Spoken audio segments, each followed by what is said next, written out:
Iju Ese. So you want to find out things about your partner. I want to find out about this family.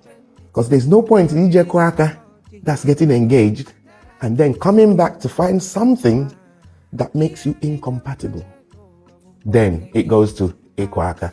Iku Aka is like making your intentions known. You go to the girl's family. Tradition says, you don't go empty-handed. So you go with a gift. That's where they'll now give you the list. Once you've done the Iku Aka, you can do the Ugwọ Isi when that woman becomes your wife.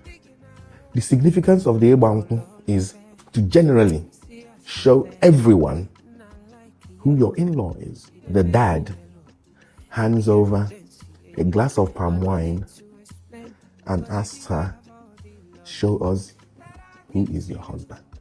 And she's walking around with the glass of palm wine and then finally sees it. And when he drinks the palm wine, he puts some money in the cup or the glass, and both of them now go back to the dad for the blessing, because she has now pointed out, this is my husband, for everyone to see.